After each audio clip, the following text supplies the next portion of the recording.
Hello, guys. Welcome back to your favorite channel, The Quirky Reactions. I'm your host and your friend Gavneet Kaur from India, and we are going to react on a video that says, "What did the Germans think of the British and American soldiers?" So we also did recently a same kind of a video, I guess, but the titles here are almost the same, but I guess the videos are different. So let's hear it out from this. This is from the channel War Academy, and let's get started with the video. Yeah, before we start with the video, if you're new to my channel, I hope you are. So please subscribe, support this channel. Welcome to the War Academy channel. The Second World War left us with many iconic phrases, which summarize very complex situations with a couple of words. Oh, One of them was commented on by an Allied general who said that he had won the war, without seeing any German soldiers. Although this is obviously a huge oversimplification and exaggeration, right. there is some truth to it, which we will see next. In this program, we are going to see what was the opinion that the German soldiers had of the British and Americans. But before getting to it, we have to understand what was the combat doctrine that they had, which obviously fixed the opinion that the Germans had of them. When talking about some military aspect of the Second World War, allusion is always made to the infantry, the tanks, the aviation, or the different supply networks. However, there is a very important element that is rarely taken into account, due to how unattractive it can be compared to the items we just named.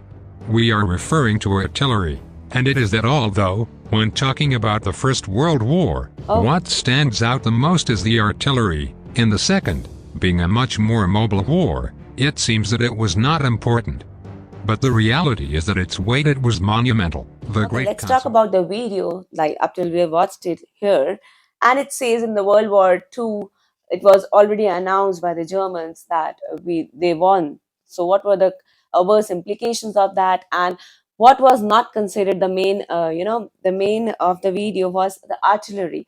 So I guess the Americans were quite strong in their weapons and all, and the technology from the start. And what about British? Let's get into the video again. Operations of Soviet artillery are known by all, as well as their effects on the attacking German positions that were devastating.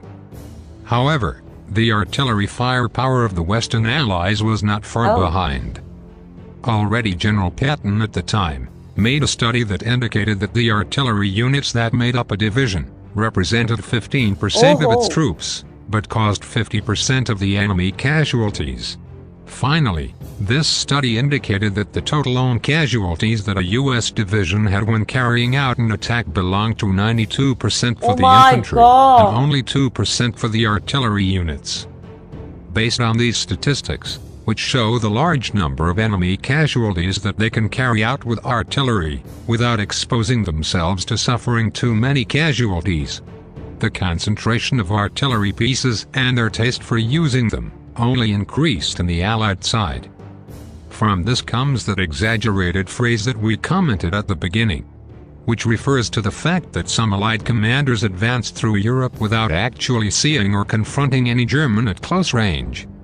That's and it shocking. is that there were many cases in which Allied formations far superior in number were paralyzed as soon as they encountered the least German resistance, to go on to request different artillery attacks in the area before continuing with their advance.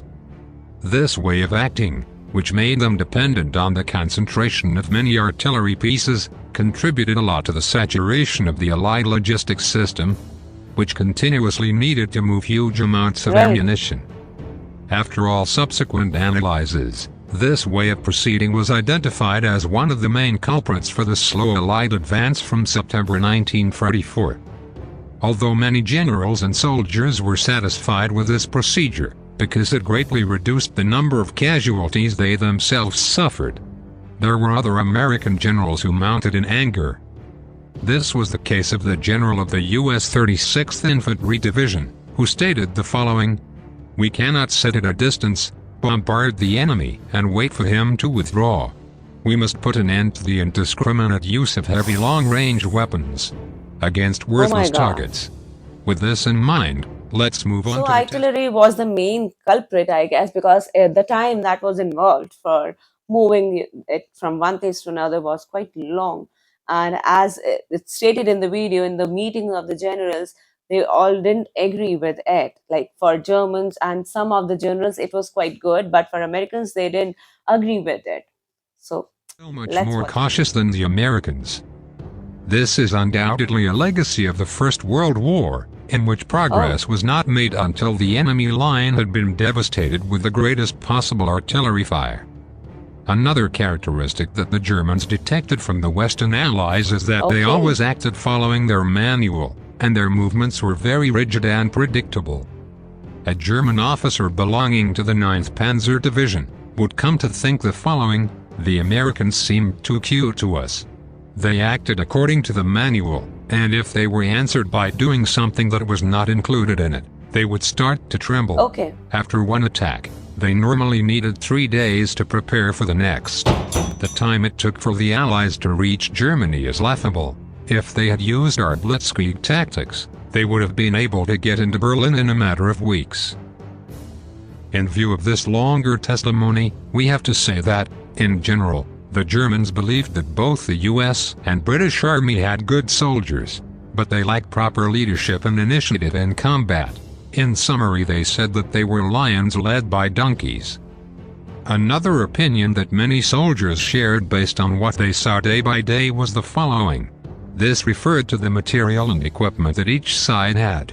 While on the one hand, the Germans suffered a greater shortage of both men, ammunition, weapons, armor, gasoline and other elements, the Allies had more and more material on the battlefield as it was being landed. This naturally led them to comment that their enemies beat them solely because of their abundant resources and material, and not because of their military prowess. With regard to generals, the Germans held Patton in high regard, and he was the one they most feared.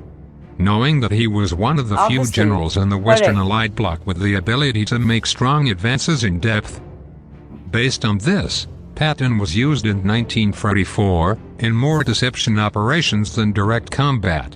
This could be seen when he was put at the command of a non-existent army that supposedly intended to cross the Pas-de-Calais, or already during the autumn of 1944, when he was in an area of the front in which no offensive was going to be attempted. Direct to Germany.